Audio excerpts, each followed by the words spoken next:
aos Hebreus capítulo 1, versículo 8.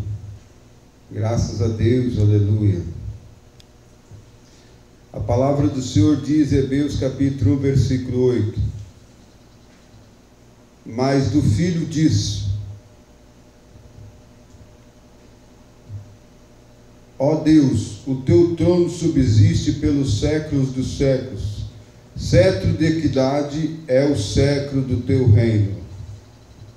Graças a Deus.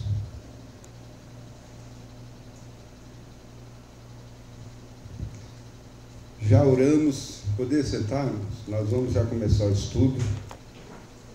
Já oramos, já agradecemos a Deus. E com certeza Deus estará abençoando as nossas vidas. Lembrando os irmãos que nós estamos estudando sobre os decretos de Deus. Foi falado sobre o decreto na sua criação. E não terminamos sexta-feira passada. Mas eu quero falar mais um pouquinho sobre o decreto na criação para finalizar. Nós falamos muito sobre criação, mas hoje, nesta noite, nós vamos falar sobre a criação e o Criador. E depois nós vamos entrar sobre a providência de Deus. Outro decreto dentro do plano de Deus foi a sua providência.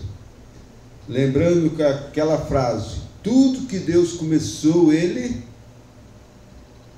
termina. Amém? Tudo que Deus começou, Ele termina. E tudo que Ele começou, Ele vai terminar. Já ou já terminou? Então, na verdade, tudo que Deus começou, Ele termina. Tem o seu projeto. Então, nós vamos entender isso. Quando que vai terminar tudo isso dentro da sua vontade, dentro do seu decreto, para a glória de Deus. Então nós estávamos falando sobre a criação, e hoje nós vamos falar sobre a criação e o Criador. Depois que nós passarmos por esta lição, nós vamos entender a relação entre o universo e o seu Criador. Você poderá explicar esta doutrina certa para as outras pessoas, corrigir algumas ideias errônicas a esse respeito sobre a criação e o Criador. Vocês já ouviram falar que assim muitas pessoas falam: Deus está em todo lugar, Deus está ali, Deus está aqui, Deus está naquela árvore, Deus está naquele peixe, Deus está... Então nós vamos subdividir isso aqui nesta noite dentro da palavra de Deus. O que a teologia fala sobre isso aí? A teologia costuma descrever esta relação de Deus com a sua criação usando as duas palavras, a transcendência e a imanência. São duas palavras da teologia que divide o decreto de Deus na sua criação. Por exemplo, o Criador com a criação com o Criador, porque Deus é transcendente e imanente. Quando dizemos que Deus é transcendente, queremos dizer que Ele não é limitado à sua criação. Ele transcende, Ele ultrapassa. É isso? Ele vai além da criação. E ao mesmo tempo distinguimos entre Deus e o universo. Ele não é o universo, nem a parte do universo. Mas como que Deus é então? Ele é o Criador para a glória do Senhor. Ele não é a parte daquilo que criou. Como nós lemos aqui na palavra, quando lemos a palavra do Senhor aqui, mas o Filho diz: ó Deus, o teu trono subsiste pelos séculos dos séculos, cetro de equidade é o cetro do teu reino. Então Ele subsiste em todas as circunstâncias, para a glória do Senhor. Deus é muito mais além do que nós pensamos. Deus é muito mais além do que nós apalpamos Deus é muito mais além do que nós sentimos, tocamos e vivemos e respiramos. É isso que mostra esta doutrina da criação com o Criador. Ele é a criação e não é a parte daquilo que criou. Ele é a criação, não, ele é o Criador, melhor dizendo, e não a parte daquilo que ele criou. Ele é a criação, não é uma parte de Deus, mas sim na teologia esta ideia se expressa dizendo que Deus é distinto, ele é separado, ele é independente do universo. Deus é maior do que o universo. Deus, ele é distinto do universo. Deus é imanente e transcendente. O que é imanente? Ele não é limitado. O que é imanente? Vocês sabem? O que é imanente? Ele não é limitado à criação. Ele não é limitado ao tempo. Ele não é limitado a essa parede. Certo? Amém, irmãos? Deus não é fantasma, não. Jesus não é fantasma, não. Mas ele não é limitado a essa parede. Ele ultrapassa essa parede. Tem uma escrita que fala que quando os irmãos estavam orando no Novo Testamento, a igreja toda estava reunida orando, aí Jesus apareceu dentro do meio deles, sem abrir porta, sem abrir janela. Por quê? Jesus Cristo, melhor dizendo, apareceu dentro ali daquele recipiente, daquela oração. Por quê? Porque ele é imanente, ele não está limitado a esta matéria. E lá no céu nós vamos ser imanentes também? Sim ou não? Hã? Um sim bem fraquinho? Sim, né, irmãos? Nós vamos ser como ele é. Nós vamos ser como Jesus Cristo é. Não vai ter limite. Não vai ter. Que maravilha, né? Nós temos essa liberdade. Esta é a definição da criação e do Criador. Porque ele é imanente, ele é transcendente. Ele transcende. Ele é imanente porque ele é distinto da criação. Ele tem domínio sobre isto, para a glória do Senhor. A palavra que ensina que Deus é limitado e a sua criação, ao mesmo tempo é distinta da sua criação, é o transcendente. Ele transcende, ele ultrapassa os limites da criação.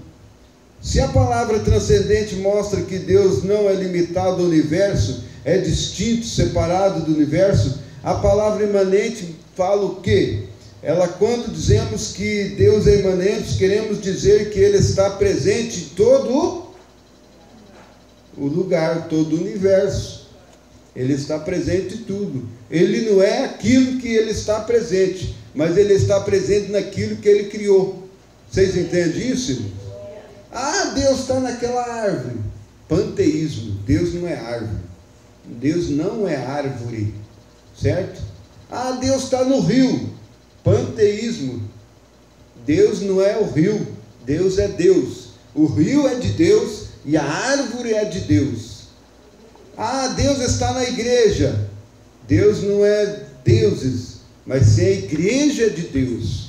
A igreja é do Senhor Jesus.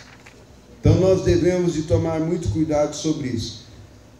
A expressão Deus é transcendente significa que Deus não é limitado ao universo. Ele pode estar aqui, pode estar lá no céu, pode estar em qualquer lugar. Ele não é limitado à sua criação.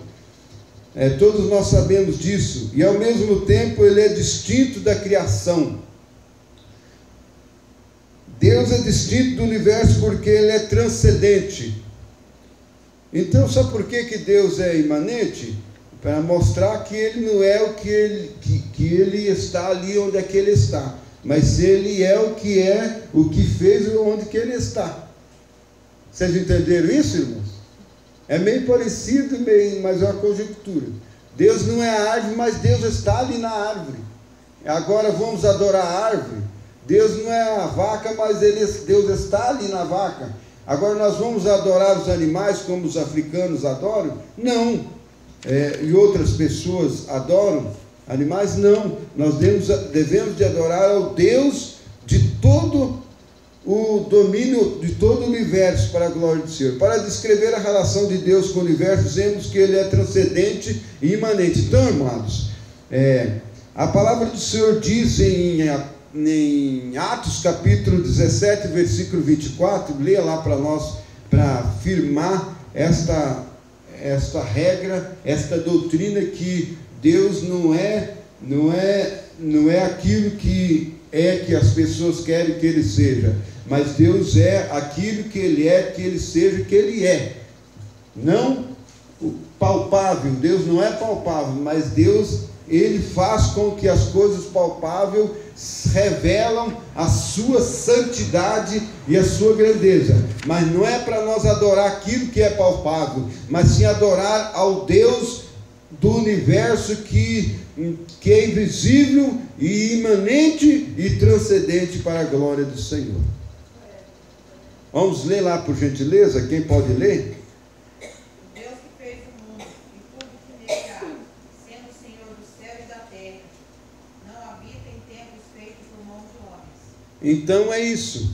Sendo Ele o Senhor dos céus e da terra, não habita em santuário feito por mãos humanas. Esta parte da passagem mostra que Deus é transcendente, Ele não habita aí. Ele fez a criação, mas não é para a criação ser adorada, é para a criação ser desenvolvida e ser a favor do ser humano, não para que o ser humano o adore.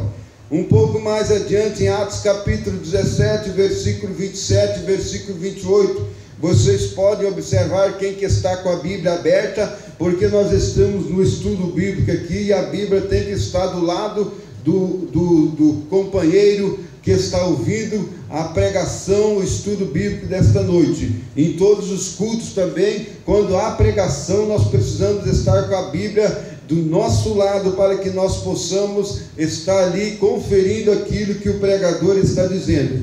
Então, em Atos capítulo 17, versículo 27 e versículo 28, diz desta forma, quem que pode ler para nós? Diz que Deus...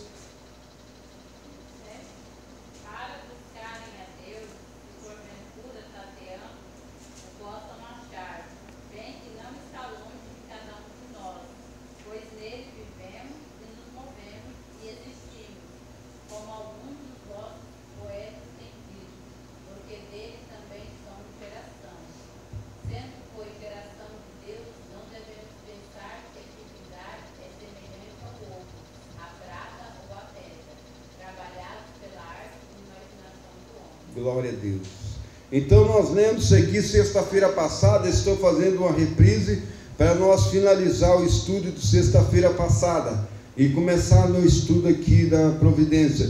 Então observamos aí que diz Deus não está longe de cada um de nós. Deus não está, Ele está bem perto de você, pois nele vivemos, pois nele movemos e existimos para a glória de Deus. Então isto prova que Deus é imanente. É nele que nós representamos, nele que nós vivemos, nele que nós existimos. Não é na criação dele que vivemos e movemos. Não é por causa do Pantanal que as águas não se acabam. Não é por causa da Amazônia que nós vamos parar de respirar. Não, é por causa de Cristo. As pessoas estão preocupadas com a parte social. As pessoas estão preocupadas com as matas. As pessoas estão preocupadas com os rios e deixam de preocupar com as coisas celestiais. Jamais vai acabar isso. Deus tem poder para fazer várias Amazônias, Deus tem poder para fazer vários Pantanal, a hora que Ele quiser. Não há como subsistir, o tempo está decretado, Deus começou e Ele vai terminar, não adianta. Você nasceu, você vai ter que morrer, não adianta. Se você não quiser morrer, você não vai para o céu, porque em primeiro lugar você tem que morrer para o mundo, morrer para as coisas desta terra e viver para Cristo, para a glória do Senhor. E agora, por que nós estamos preocupados com o nosso vestuário, nosso respirar? Não vamos preocupar com isso, vamos preocupar com as nossas coisas espirituais, as coisas de Deus, porque não está longe de cada um de nós Deus, Ele está bem pertinho, porque nele nós vivemos, nos movemos e nos existimos. Isso é prova que Deus é imanente. Então, qual o livro e o capítulo que forma essa prova da transcendência e imanência de Deus? É em Atos capítulo 17, você lê em casa, Atos capítulo 17 todo, e você vai ver a transcendência de Deus e a imanência de Deus agindo na vida da igreja do Senhor e Salvador Jesus Cristo. Desde que Deus é criador de todas as coisas, Ele é maior do que sua criação, Ele é transcendente. Desde que Deus é amor, Ele está presente, ativo nos afazeres humanos. Isto mostra que Deus é imanente, Ele está presente, mas aquilo que está presente não é Deus, mas sim aquilo que você vê. Isso que eu estou querendo dizer para você. Aquilo que você vê presente visivelmente não é Deus, mas sim Deus age no invisível através daquilo que você vê, para a glória de Deus. Então a expressão de Deus transcendente nos ensina que Ele não é limitado ao universo, mas Ele não é limitado, para a glória do Senhor, e que Ele é distinto do universo, Ele é distinto do universo. A expressão de Deus imanente nos ensina que Deus está presente em todo o universo. Então, nós fizemos aqui uma breve explanação deste comentário, um breve comentário sobre a criação e o Criador. Então, a ação de Deus na criação do Criador. O que queremos dizer sobre panteísmo? O que quer dizer sobre panteísmo? Vocês sabem o que é panteísmo? Sabem, né? E deísmo, sabem, né?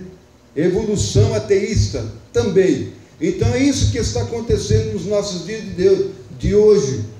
A evolução ateísta. Estão colocando na mente do mundo todo uma preocupação: se acabar a Amazônia, vai acabar o mundo. Não acaba, irmãos. O mundo está na mão de quem? De Deus. Mas devemos preservar como humanos. Não queremos ir contra a nossa regra do nosso mundo, jamais. Mas devemos preservar, porque somos filhos de Deus. E panteísmo o entendimento do panteísmo é você vê Deus em todo lugar. Deus é o Deus isso, Deus aquilo, e Deus ensina que nós não podemos ter esta visão de panteístas, mas sim ter somente um Deus único, para a glória de Deus. O propósito de Deus na Bíblia é nos ensinar a ciência, sim ou não? E só trata a Bíblia em relação entre Deus e o homem, sim ou não? A Bíblia inclui as possibilidades de qualquer espécie de processo evolucionário, sim ou não? Será que podemos afirmar que Cristo resolve em sua pessoa as tensões e as transcendências, a imanência de Deus, sim ou não? Quais as heresias a respeito desse material? Tem muitos, viu, irmãos? Nós estamos aqui falando um pouquinho, porque o tempo não é suficiente para nós falarmos sobre esta doutrina tão maravilhosa que é da criação. Mas vamos ficar por pormenores estas questões e vamos continuar estudando sobre a providência, porque isso fica muito cansativo. Mas o pastor Marcos está ensinando aí e continuará a obra do Senhor Jesus Cristo, e nós vamos continuar falando isso segundo a medida do possível, porque Deus, Ele criou tudo, sim ou não? Sim. E o que é idolatria? Se Deus criou tudo, agora vamos adorar tudo? Não, né? Então, idolatria é você colocar algo especial acima de Deus. Alguma coisa que você tem acima de Deus já torna sua idolatria. Então, como ela se relaciona na criação? Observamos que como ela se relaciona na criação. Então, é muito sério isso aí, irmãos. Nós temos que ter muito cuidado sobre essas questões de criação e criador, de idolatria, e ver as coisas como é certa. Mas o importante é que nós entendemos, estudamos aqui nesta noite um pouquinho sobre a transcendência de Deus e a imanência de Deus na base da criação, para a glória de Deus. E agora nós vamos falar do estudo desta noite sobre a providência de Deus. Amém, irmãos? Então vamos deixar aqui sobre a criação, já entendemos um pouquinho. Isso aqui é só para você entender um pouco sobre isso. A providência de Deus. Oh, glória! Você quer que Deus providencie algo para a sua família hoje? Você quer que Deus providencie algo para você, irmão? Irmã, levante a mão. Eu levanto primeiro a mão. Eu quero levantar a primeira mão, porque eu quero que Deus providencie algo para mim, aqui diante deste altar, nesse dia que se chama hoje. Nesse dia que se chama hoje, o Senhor preparou eu para mim estar aqui com os irmãos, e eu tenho certeza que Deus vai nos dar alguma coisa. A providência de Deus, em Hebreus capítulo 1, versículo 8, decore isso. Já nós lemos, e vamos continuar falando sobre isso. Ao terminar esta parte desse estudo desta noite, você saberá dois aspectos principais da providência de Deus: a providência divina, e poderá ensinar o significado disso às outras pessoas, dando provas bíblicas. Não é só balela não, e nem historinha de quadrinho não, é provas bíblicas. Vamos falar dois aspectos da providência de Deus e provas bíblicas.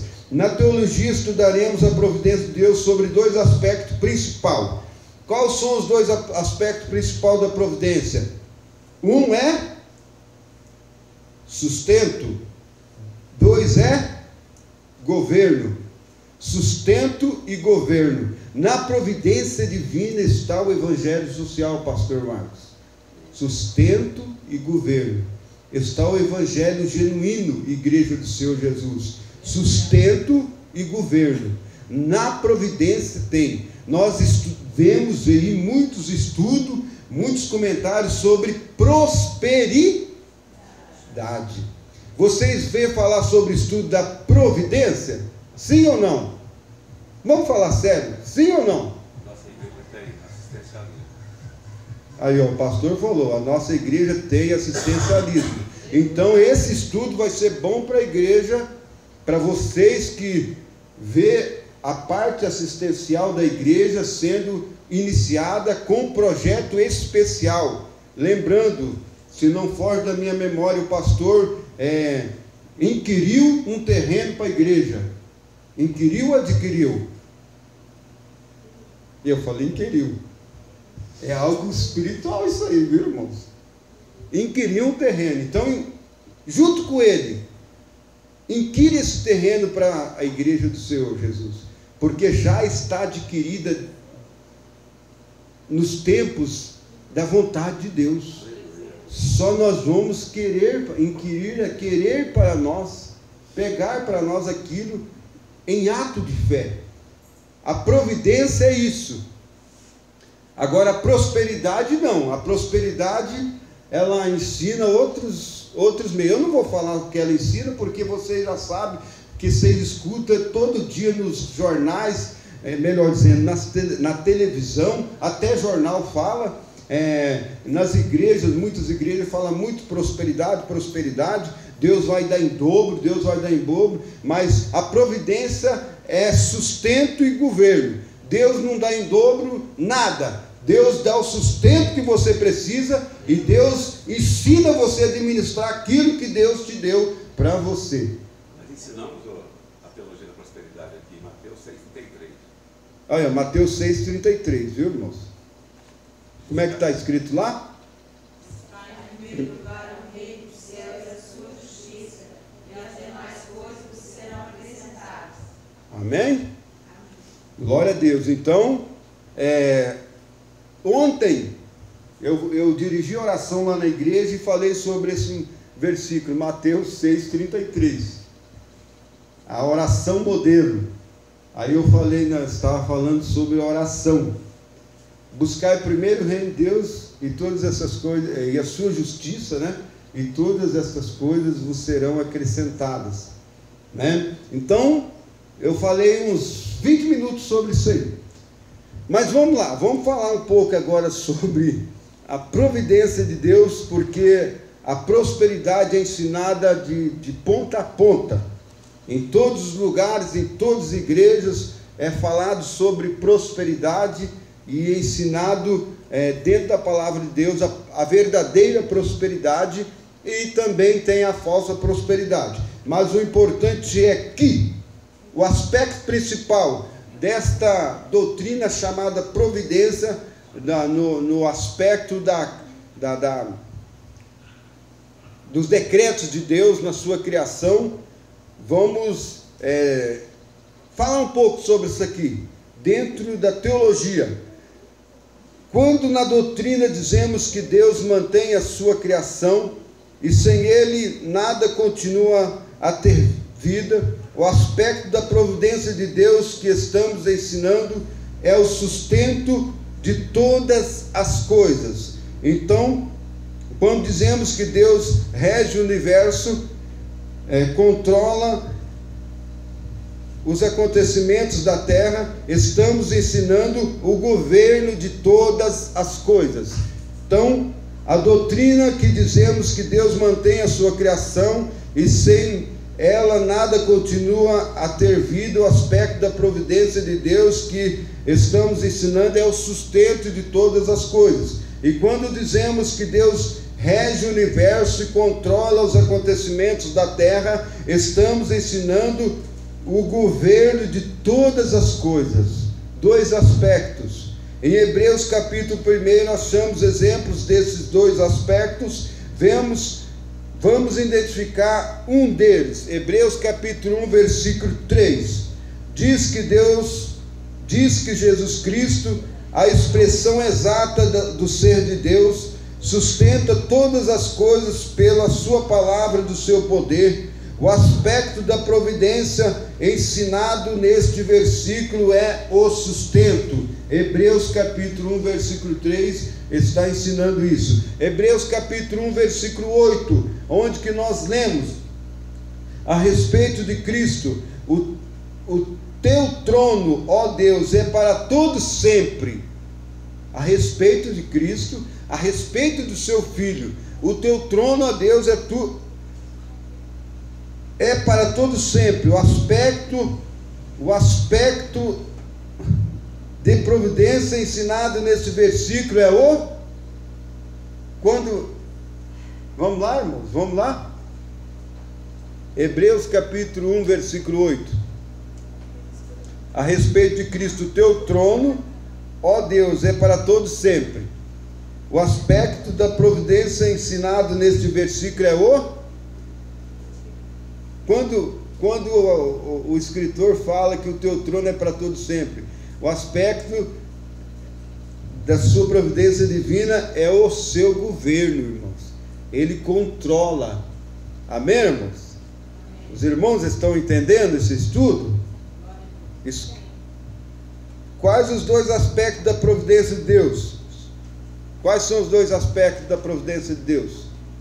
Sustento e governo, irmãos. Parece que os irmãos não estão entendendo.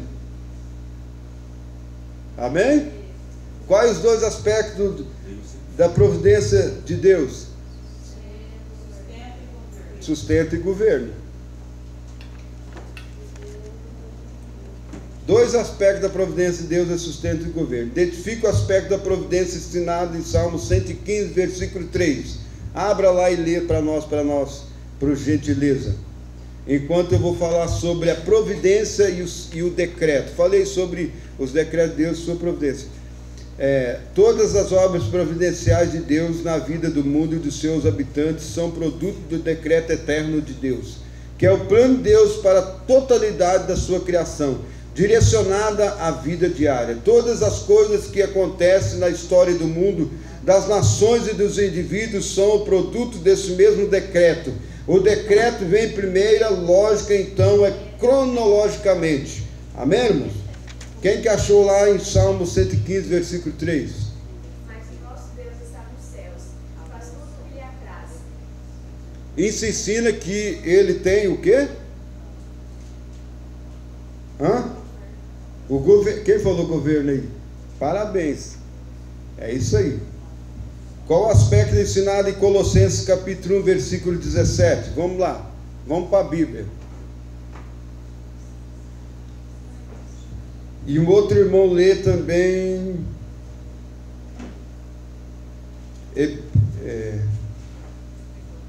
Somente esses versículos mesmo. Colossenses capítulo 1, versículo 17. Salmo de número 2, versículos 7 e 8 também. Todos os atos da história do mundo foram decretados por Deus antes da fundação do mundo, mas eles são realizados ao decorrer do tempo pela obra providencial de Deus. Portanto, é justo dizer que a providência divina é um corolário necessário dos decretos soberanos divinos. Salmos 2, versículos 7 e 8. Receitarei o decreto. O Senhor me disse: Tu és meu filho, eu hoje te gerei. Pede-me, e eu te darei as nações por herança, e os confins da terra por tua possessão. Então, este último é eterno e a primeira é histórica.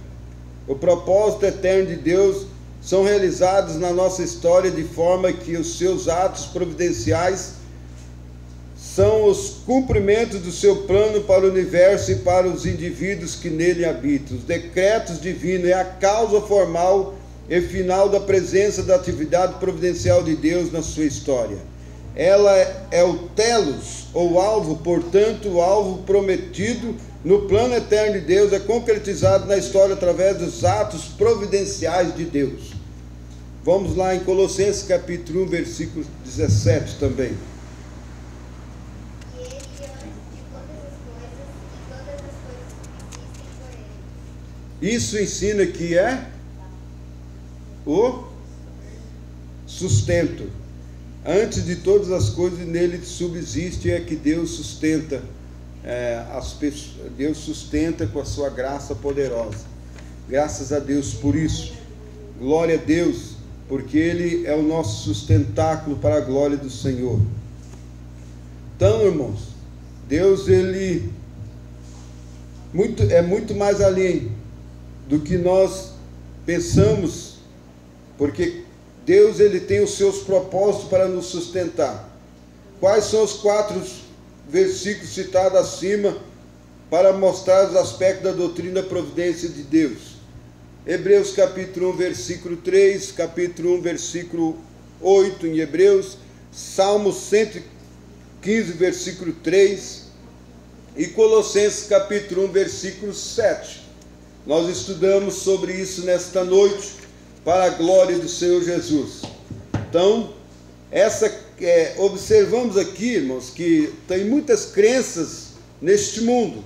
O alvo prometido do plano de Deus é concretizar sua história através dos atos providenciais. Com certeza, nada do que acontece na vida das pessoas e das nações pode ser entendido como flutuante ou casual. Deus tem o seu controle sobre todos os eventos de todo mundo e nada que planejou vem falhar. Com certeza, Deus tem o seu direito e poder de fazer todas as coisas que Ele determina fazer. Essa prerrogativa é singular do Senhor Todo-Poderoso. Deus tem todo o domínio para a glória do Senhor.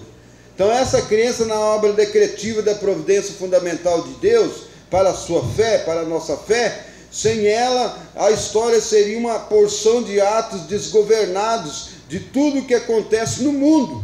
Então o Senhor Jesus, Deus, Ele tem os seus planos. Todavia não é essa crença do cristianismo históricos que seguimos. Com certeza são crenças. Depois de tratar da soberania, da singularidade de Deus, nos capítulos 40 e 45 de Isaías, o profeta Isaías, em sua profecia, afirma que o modo categórico, a realidade do cumprimento do decreto divino na sua história. Observamos os capítulos 40 e 45 de Isaías. Os irmãos leem em casa sobre esses capítulos aí, que toda interferência das obras contrárias da vontade de Deus, com certeza, ela tem que sair através da igreja. Com certeza, a providência de Deus é algo especial. Deus providenciou a igreja no decorrer do seu decreto divino, da sua história, para que a igreja representasse a pessoa do Senhor Jesus Cristo na face da terra, para a glória do Senhor. E é por isso que Jesus veio não para trazer um enriquecimento espiritual na vida, mas sim para devolver novamente a vida espiritual do homem que estava perdido, que foi perdido em Gênesis capítulo 3, versículo 15. Eu sempre volto neste versículo quando estou falando sobre o plano de Deus salvífico, da providência, dos decretos de Deus. Graças a Deus por isso. Então, em Cristo foi cumprido a sua soberania vontade, e agora o Todo-Poderoso, quando nós vemos sobre a doutrina da soberania de Deus, ela se enquadra dentro do plano de salvação na igreja do Senhor Jesus Cristo. Jamais essa história seria um conto de fada ou um cumprimento de uma história meramente desgovernada, mas sim uma história que foi governada pelo seu próprio Deus. Em Gênesis capítulo, ou melhor dizendo, em Gênesis todos, mostra sobre essas duas doutrinas, criação e providência. Deus criou em Gênesis e Deus providenciou o sustento da criação naquela época que teve aquela grande fome em Faraó, naquela região de Faraó, mas não só naquela região de Faraó, mas sim no tempo da terra daquela ocasião, teve muita fome, 7 anos de fome. Mas antes desses 7 anos de fome, teve 7 anos de bonança, e precisaria de uma pessoa dotada de governo para administrar esta época, este período. Então Deus não deixa o mundo ao léu, não deixa. Deus sustenta este mundo com seus decretos, com o seu governo, para a glória do Senhor. Deus restaura através, lembrando, da igreja do Senhor Jesus. E é preciso nós termos fé, é preciso nós despertarmos para que a vontade de Deus se cumpra em nós, dentro do seu querer e dentro do seu efetuar para a glória do Senhor.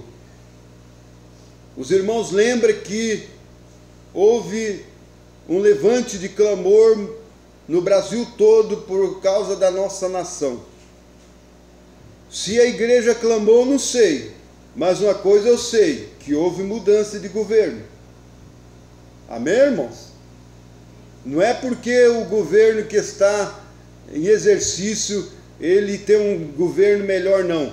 é porque Deus está no controle da sua história.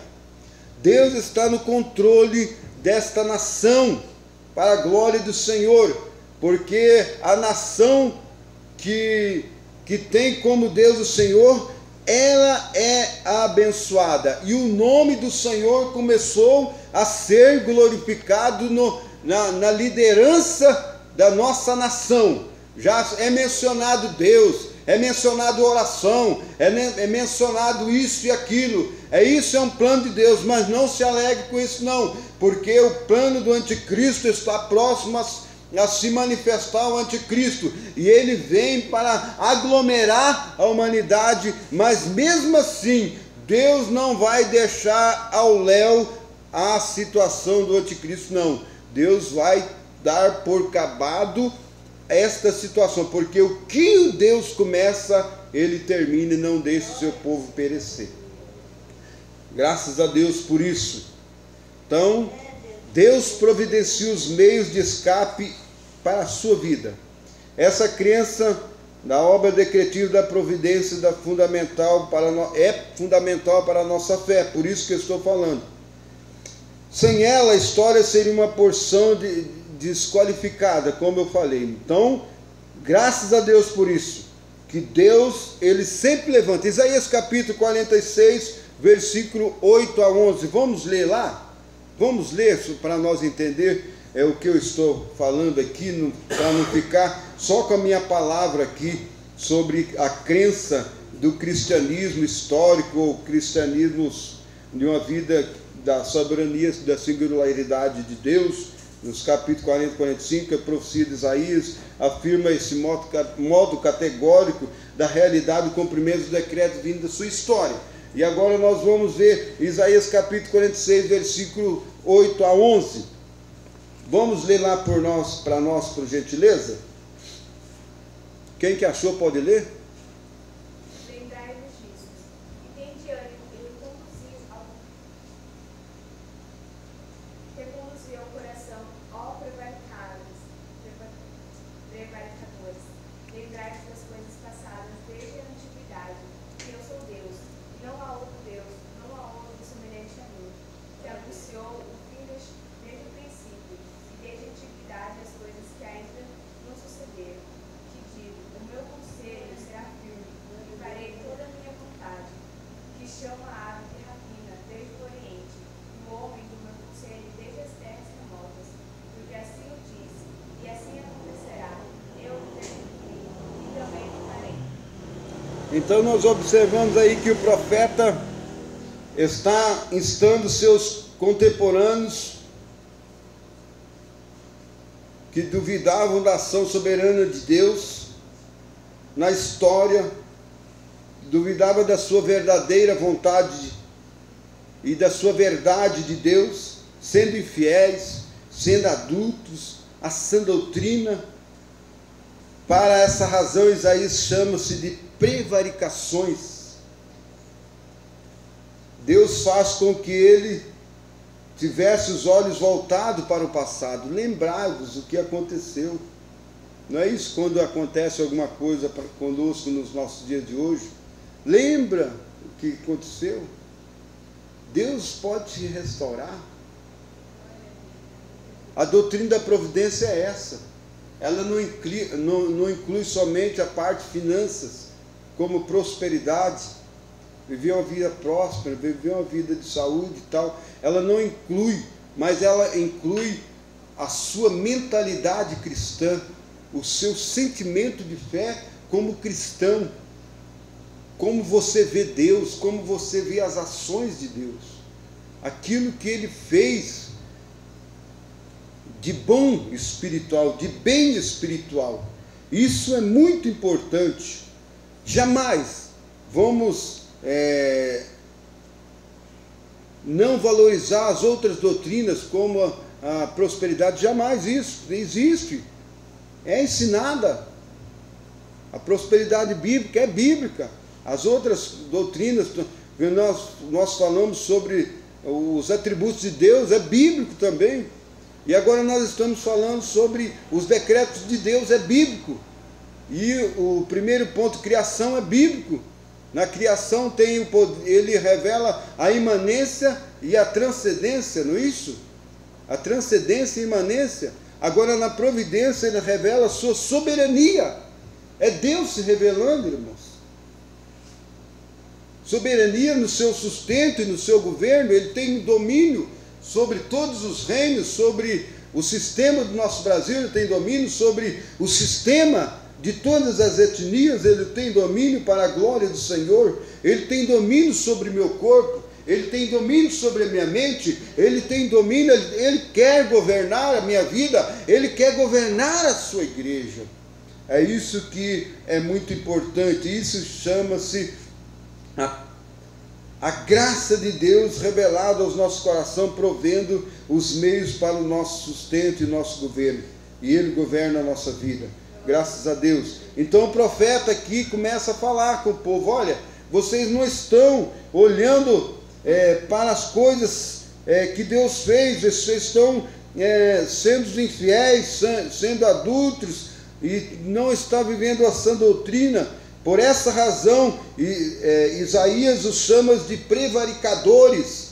Deus faz com que as verdades dele, Deus faz com que eles tivessem os olhos voltados para o passado. Sim, com certeza o acontecimento da história estaria de provas às causas que ele estava por falar a esses prevaricadores, essas pessoas que não estavam dentro do plano de Deus naquela época do povo de Israel. Então, ele era o único Deus que fazia as coisas acontecer por causa das suas decisões. Nada das suas decisões haveria de falhar, e não vai falhar para a glória do Senhor. Da mesma forma que sempre acontece nos dias de hoje, acontece nos dias do passado, Deus faz acontecer. Os decretos de Deus são infalíveis, e tudo que Ele decretou, Ele cumpre, irmãos. O que Ele prometeu para você, Ele vai cumprir para a glória do Senhor. Ele vai cumprir a sua vontade na sua vida. Ele tem os decretos, Ele tem o domínio, Ele domina a sua vida. Ele tem o poder sobre a sua vida. Ele tem o poder sobre o seu ser, e Ele quer que você use a capacidade que Ele deu para você, os dons espirituais que Ele tem dado para você. Ele não tem dado para a igreja, não. Ele tem dado para você os dons espirituais. Às vezes você fala assim: os dons espirituais, Deus usa o pastor Marco com cura, com libertação, mas Deus pode te usar também. Ele está aqui para fazer filhos. Ele está aqui para discipular você. Ele está aqui para fazer você somando com Ele para o reino, para fazer as coisas que Deus tem dado para Ele realizar neste lugar. Se você está aqui, você tem que imitá-la. As obras que Deus realiza através até de mim aqui que estou ministrando, porque quando eu estou aqui, Deus faz com que eu tenha que fazer aquilo que a igreja está precisando de ouvir no dia de agora. Eu não posso fazer uma coisa que eu penso em fazer, que eu preparo aqui, esse estudo aqui, e eu vou fazer, não, vou fazer assim, não. Quando chega aqui, o Espírito Santo fala assim: não, é assim. É assim. Não é assim, é assim. Amém, irmãos? Deus quer te usar. Deus providenciou este lugar. Deus providenciou para você vir a esta casa, congregar, batizar, ser separado e cultuar. Ser separado para a salvação e cultuar e fazer a vontade de Deus. Isso é providência. Deus proveu este lugar para a glória do Senhor. E agora, nós não podemos continuar com as coisas do passado, não. As coisas que nós fazíamos lá naquele tempo, que não queremos lembrar jamais.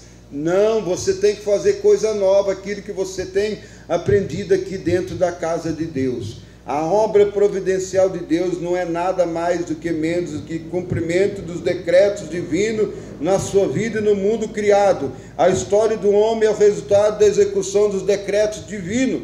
Então Deus faz com que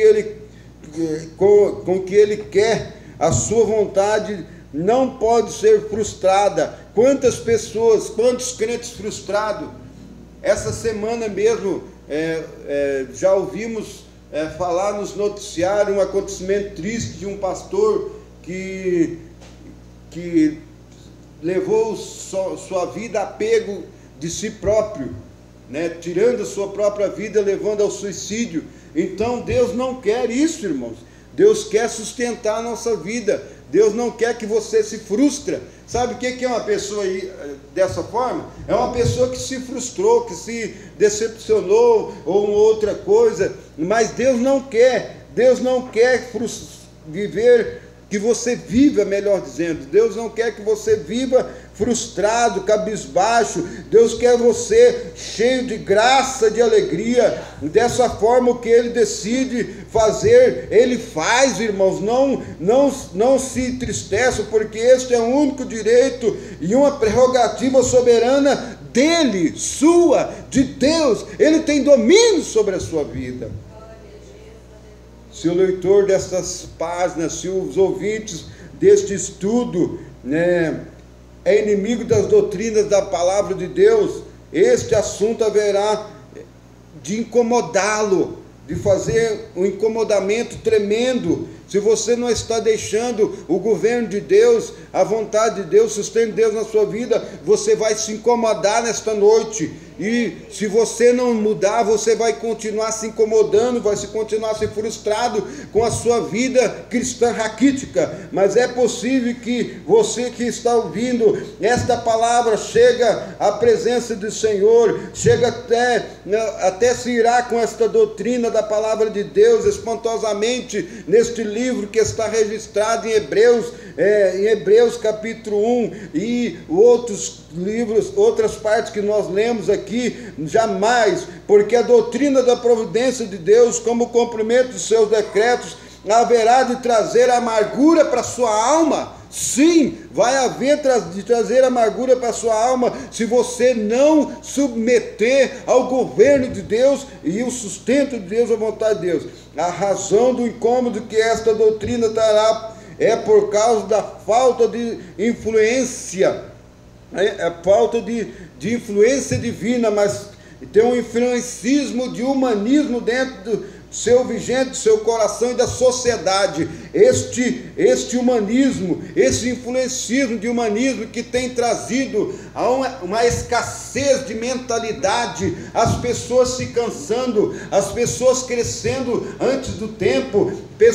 Crianças com 10 anos de idade têm um pensamento de pessoas que de 16 anos, aumentando a sua capacidade de informação, e isso aí vai chegar um momento de uma frustração, um crescimento de influência de uma sociedade imediatista. Mas quando nós deixamos a providência de Deus, a vontade de Deus, o plano de Deus manifestar na nossa vida, nós não frustramos. Amém? Nós não caímos em decepção. A razão do incômodo quando nós pregamos a palavra de Deus como esse tipo de doutrina sobre providência de Deus, tem muito, porque é algo que é gradativo, é crescimento gradativo, é de passo a passo, é de luta a luta, é de batalha a batalha que você alcança o objetivo, irmãos. Jamais você está aqui embaixo só do topo de uma vez. Como diz os coaches, as pessoas que são influenciadores digitais, entra nisso aqui que você vai ficar rico. Não funciona. Vai se frustrar. Você investe 10 mil, 20 mil, 30 mil, 50 mil, 100 mil e não tem resultado. Por quê? Porque é um imediatismo, irmãos. Mas a Bíblia ensina a providência gradativa, você crescendo de passo a passo, segundo a vontade de Deus. Sabe por quê? Porque Deus é soberano. Você não pode fazer o que Deus faz, irmãos. Você não pode avançar o sinal. Se é até aqui, que você tem que ir até aqui. Para de querer fazer tudo sozinho. Para de querer dominar, ser um dominador, ser um dominador de si mesmo. Deixa Deus dominar a sua vida. Deixa Deus dominar a sua vida.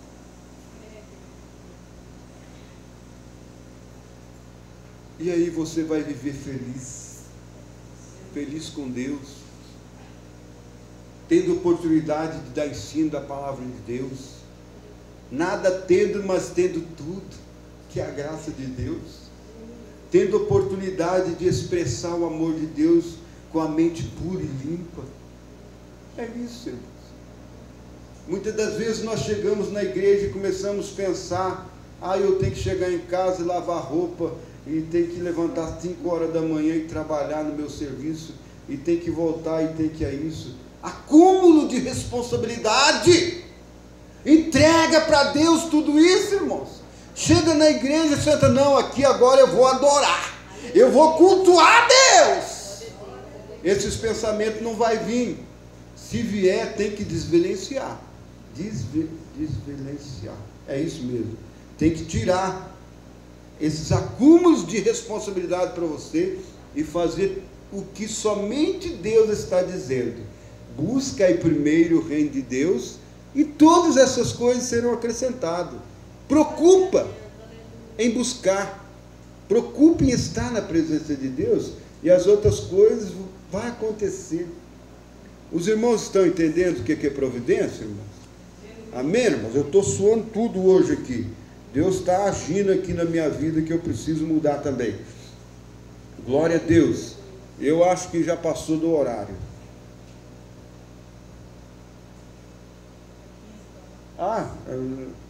Então dá tempo de eu terminar aqui hoje. Graças a Deus. Então essas pessoas que se esquecem de todos, de que todos nós somos barro, somos frágeis, que Deus é o oleiro, afinal de contas Ele nos faz do barro e para o pó novamente retornamos. Tudo tem um começo e tudo tem um fim, como eu falei no início. As Escrituras dizem que somos barro. Esse aqui é bem conhecido, esse versículo, né? Que nós somos barro. É Jeremias capítulo quanto? Versículo? Versículos a seguir, tá? Versículos a seguir, tá? É o capítulo 18, tudo fala sobre: ou não tenho eu poder sobre, ou não tem o oleiro poder sobre o barro. É isso, né? Eu acho que é. Veio na minha mente agora. Que não possamos, melhor dizendo, que não passamos de cacos de barro. Isso nos humilha, irmãos. Os seres humanos não são nada diante de Deus. O que vai de encontro aos pensamentos daquelas pessoas imediatistas, daqueles que se têm a si mesmo em alta conta, dinheiros, capital, finanças. O mundo odeia essa narrativa de Gênesis ao nosso respeito. Por isso que eles ensinam que o homem não foi formado, ele veio de um animal. O evolucionismo, como diz aqui na criação. Por isso que eles colocam nas escolas isso, que o homem veio do evolucionismo, para não mostrar que ele veio do barro, que ele é miséria, que ele é miserável, que ele vai voltar para o barro, essa carne.